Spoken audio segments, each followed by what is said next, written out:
हिमाचल प्रदेश विश्वविद्यालय के 57वें स्थापना दिवस समारोह में मुख्यमंत्री सुखविंदर सिंह सुक्खू ने शिक्षा, युवाओं और प्रदेश के अधिकारों से जुड़े कई महत्वपूर्ण मुद्दों पर अपनी बात रखी। उन्होंने विश्वविद्यालय में आधुनिक तकनीकी शिक्षा को बढ़ावा देने के लिए बीटेक और मशीन लर्निंग जैसे नए पाठ्यक्रम शुरू करने तथा नए छात्रावास के निर्माण के लिए 5 करोड़ रुपए की राशि देने की घोषणा की। मुख्यमंत्री ने अपने छात्र जीवन को याद करते हुए कहा कि उनके जीवन के 8 वर्ष एचपीयू परिसर में बीते और यहीं से उन्होंने छात्र राजनीति की शुरुआत की। उन्होंने विश्वविद्यालय को प्रदेश की प्रतिष्ठित शैक्षणिक संस्था बताते हुए कहा कि यहाँ से कई प्रमुख व्यक्तित्व देश और प्रदेश की सेवा कर चुके हैं। अपने संबोधन में मुख्यमंत्री ने नीट परीक्षा में कथित धांधली और पेपर लीक के मुद्दे पर भी चिंता जताई। उन्होंने कहा कि छात्रों के भविष्य से जुड़े मामलों की निष्पक्ष जांच होनी चाहिए। उन्होंने दावा किया कि हिमाचल में पेपर लीक मामला सामने आने पर राज्य सरकार ने अधीनस्थ सेवा चयन बोर्ड को भंग कर दोषियों के खिलाफ सख्त कार्रवाई की। मुख्यमंत्री ने केंद्र सरकार से हिमाचल के वित्तीय अधिकारों की भी पैरवी की।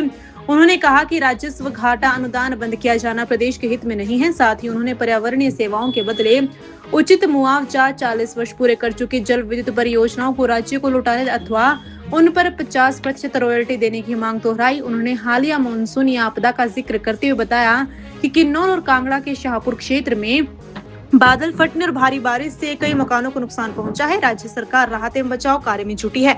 मुख्यमंत्री ने लोगों और पर्यटकों से बरसात के दौरान नदियों और खड्डों के किनारे जाने से बचने तथा प्रशासन की एडवाइजरी का पालन करने की भी अपील की है।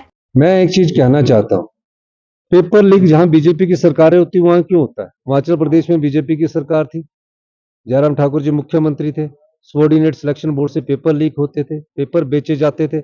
हजारों युवा जो सरकारी नौकरी का सपना सजोए थे और उनके पेपर लीक हो जाए तो उन युवाओं पर क्या बीतेगी? नीट में हजारों बच्चों ने तैयारी की होती है और तैयारी करने के बाद उनके पेपर जब वो तैयार करके बैठते हैं और बैठ करने के बाद जब अपने आंसर शीट देखते हो तो खुश होकर जाते हैं कि मैं इसमें सिलेक्ट हो जाऊंगी, और पता लगता है कि पेपर लीक हो गया है और पेपर को कैंसिल कर दिया जाता है। तो उस नीट के बच्चे जिसने एग्जाम दिया होता, जो डॉक्टर बनने का सपना बड़ी दिन 2 साल की मेहनत के लिए करता है, उसके दिल पर क्या बीतती होगी, ये केंद्र सरकार को सुनना चाहिए। और हम 2 मुद्दों पर हम भारतीय जनता पार्टी से सवाल पूछते हैं कि राम मंदिर का चंदा वाले जो लोग हैं वो कौन लोग हैं, और जो नीट का पेपर लीक करने वाले हैं वो कौन लोग हैं, उनका पर्दाफाश होना चाहिए। हमारे यहाँ पेपर लीक हुआ, भारतीय जनता पार्टी ने तो नहीं किया इंक्वायरी, हमने की, हमने सबॉर्डिनेट सिलेक्शन बोर्ड भंग कर दिया, और जो पेपर लीक करवाने वाले थे वो आज भी जेल की सलाखों के बीच में है। तो एक कर्तव्य और दायित्व राज्य का होता है जो उसको निर्वाह करना पड़ता है। उसमें अपना अपना नहीं देखना पड़ता, उसमें ये देखना पड़ता है कि जो अन्याय हुआ है उसके खिलाफ हमें लड़ना है। प्रदर्शन तो जहां भी कर दिया जाए, नीट का पेपर लीक हुआ, सच हुआ, और कांग्रेस पार्टी उसके नीट के बच्चों के साथ खड़ी है। बीजेपी कांग्रेस के खिलाफ प्रदर्शन कर रही है क्योंकि हम नीट के बच्चों के साथ खड़े हैं, हम सच के साथ खड़े हैं, वो झूठ के साथ खड़े हैं। झूठ बार बार सच से टकराता है, जीत आखिर में सच की ही होती है।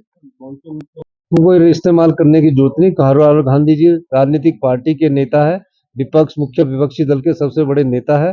राहुल गांधी जी को छात्रों को के नाम पर राजनीति नहीं करते, छात्रों का समर्थन देना छात्रों के नाम पर राजनीति होगी। छात्रों के साथ खड़ा होना, हमारे माँ बाप के हमारे बच्चे नहीं हो उनके साथ खड़ा होना कोई राजनीति होगी? ये राजनीतिक भाषा छोड़कर जो राहुल गांधी जी कहते हैं उसके खिलाफ एक्शन होना चाहिए। 57वें स्थापना दिवस पर मैं विश्वविद्यालय आया। मेरे जीवन के 8 साल इस विश्वविद्यालय में बीते। छात्र राजनीति की शुरुआत से लेकर काउंसलर तक मैं इस विश्वविद्यालय में पढ़ाई करता रहा, और महावीर जी जो वाइस चांसलर हैं, ये हमारे समय विश्वविद्यालय के छात्र हुआ करते थे, साइंस स्टूडेंट्स थे, और आज विश्वविद्यालय में कुलपति के रूप में अपना कार्य कर रहे हैं। मुझे खुशी है कि आने वाले समय में इन्होंने जो हमारी इनसे चर्चा हुई थी, बीटेक एआई स्टार्ट कर दी है, मशीन लर्निंग स्टार्ट कर दी, नए नए कोर्स शुरू कर रहे हैं, और ये नए कोर्स ही भविष्य है। तो अभी जब उनको युवाओं को जब एक सोच मिलेगी नए कोर्स के रूप में, तभी तो वो अप्लाई करेंगे। तो अगर कोर्स ही नहीं होंगे तो बच्चे कहाँ जाएंगे? तो एक निश्चित रूप से इसका फायदा हमारे हिमाचल प्रदेश के युवाओं को मिलेगा। और इन्होंने मुझसे मांग की थी कि होस्टल बनना है, तो उसके लिए मैंने इनको 5 करोड़ रुपए देने का अनुमोदन किया है। और मैं कह सकता हूँ कि आने वाले समय में हिमाचल प्रदेश विश्वविद्यालय की ताकत जहाँ मुख्यमंत्री बनाने की है, वाइस चांसलर बनाने की है, केंद्र में जेपी नड्डा जी को हेल्थ मिनिस्टर बनाने की है, ये विश्वविद्यालय की ताकत ही है।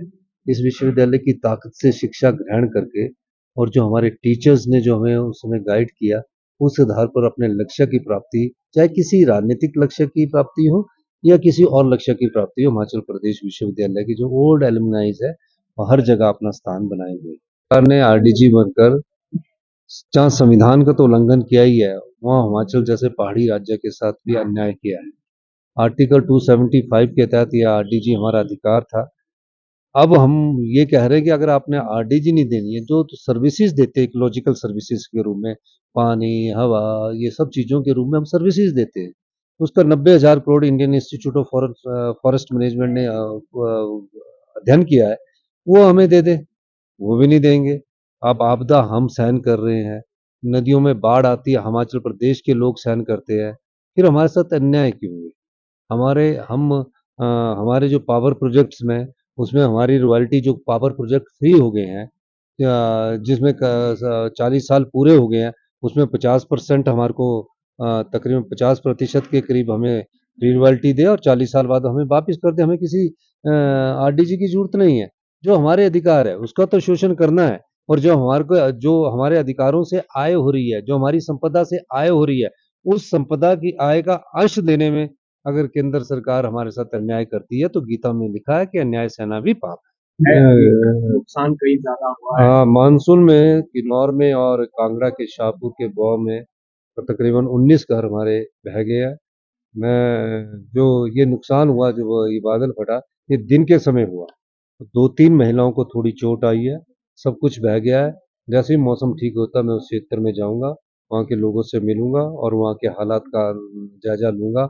और मैं अब कहूँगा कि अभी आज का दिन भी बहुत बारिश है, तो लोग नदी के किनारे मत जाएं और कोई स्टंटबाजी मत करें। ये मेरा सभी सैलानियों से अनुरोध भी रहेगा, और निश्चित तौर पर इस दिशा में जो भी मानसून में हम कर सकते होंगे आपदा प्रभावित के लिए, हमने पहले ही तैयारी कर रखी है, हम निश्चित रूप से करेंगे।